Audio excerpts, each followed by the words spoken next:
Hola, en este video le vamos a explicar lo que fue nuestro control número 3 y vamos a comenzar con la parte de distribución normal. En el ejercicio 1 nos piden calcular una probabilidad de un intervalo comprendido entre el 1.5 y el 3.8. Para esto nombraremos el promedio y la desviación estándar. Luego usaremos la función pnorm para calcular cada límite. Esta nos sirve para calcular la probabilidad de una distribución normal, en la cual debemos asignar Q, que es el límite, min, que es el promedio, y SD, que es la desviación estándar. Restamos las probabilidades del límite mayor menos la probabilidad del límite menor, y nos resulta nuestra probabilidad final. Para graficar, calculamos el mínimo y el máximo para definir los valores que puede tomar X, en el cual asignaremos el cuantil, media y desviación estándar. Calculamos la densidad con la función denorm, creamos un data frame y finalmente usamos ggplot, añadiendo título, subtítulo, color, tema, etc. En este caso nos piden pintar un área del gráfico y para esto debemos crear un intervalo con la función ifelse, en la cual asignaremos el límite inferior y el límite superior del intervalo. Luego utilizamos el comando geomArea y X lo igualamos al intervalo que creamos. Y así es como nos queda nuestro gráfico. En el ejercicio 2 nos piden calcular y graficar las densidades con tres valores esperados diferentes. Para esto nombramos los promedios y la desviación estándar. Luego nuevamente utilizamos las funciones min y max para poder crear la secuencia de los valores de x. Calculamos la densidad con la función denorm, con x igual a nuestra secuencia y los respectivos promedios y la desviación estándar. Para graficar debemos hacer el mismo proceso anterior, crear un data frame, pero esta vez de las tres densidades, y enseguida usar la función rbin para juntar los data frames en uno solo, y poder graficar todas las densidades en un mismo plano. Finalmente, creamos nuestro gráfico con ggplot, agregamos título, subtítulo, tema, nombramos el eje e imprimimos.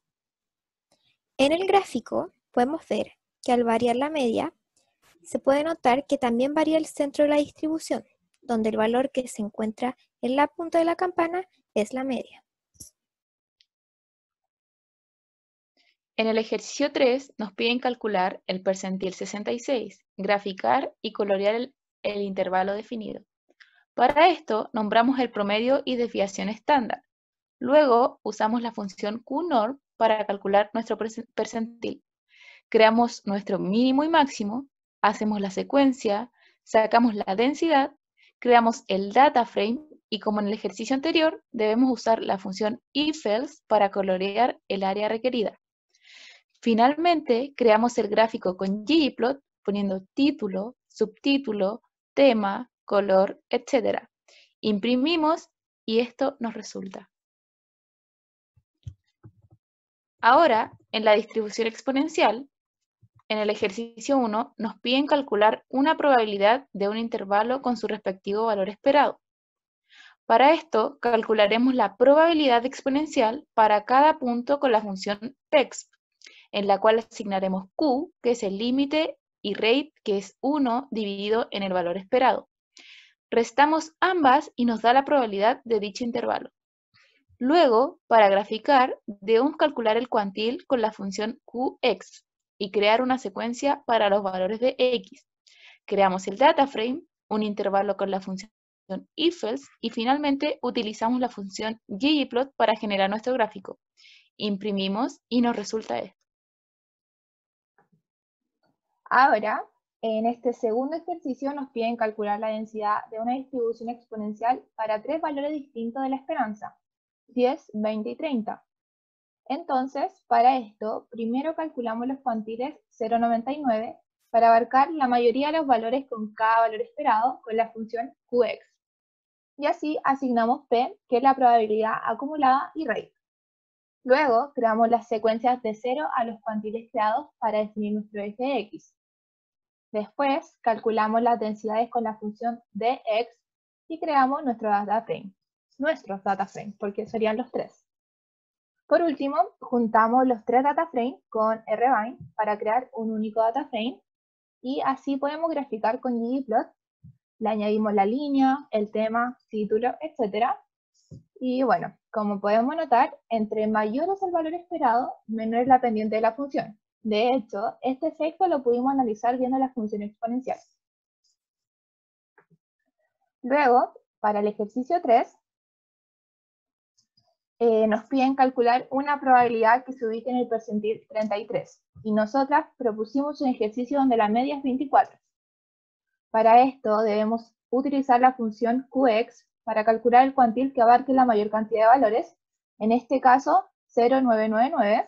Luego, creamos una secuencia de 0 a este cuantil para definir nuestro eje X, calculamos la probabilidad con Px y tuvimos que calcular también la acumulada del percentil 33 para luego añadirla en if-else y indicar en nuestra función ggplot el área que queremos colorear.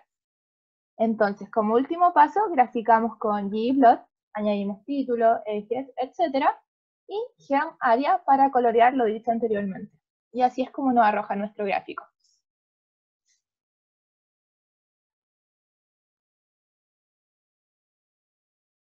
Finalmente pasamos a los ejercicios de aplicación de una distribución uniforme. En el ejercicio 1 nos piden hacer un histograma de una distribución uniforme. Y para esto debemos calcular primero la probabilidad con la función rnorm, asignando n, el promedio y la desviación estándar para la población 1 y 2. Luego de esto, calcularemos la probabilidad uniforme con la función runif, asignando n, un mínimo y también un máximo. Lo siguiente es asignar un intervalo y para esto utilizaremos if-else. Luego de este intervalo, para poder crear un histograma, debemos hacer un data frame. Luego de calcular el data frame, procedemos a hacer el histograma mediante ggplot, el cual mediante comandos nos da este histograma. En el ejercicio 2 nos piden graficar otro histograma, pero cambiando los valores. Para esto utilizaremos nuevamente la función rnorm para cada media. Luego calcularemos la probabilidad con la función runif. Creamos un intervalo y el data frame. Por último, ggplot para generar nuestro gráfico. Muchas gracias por prestar atención.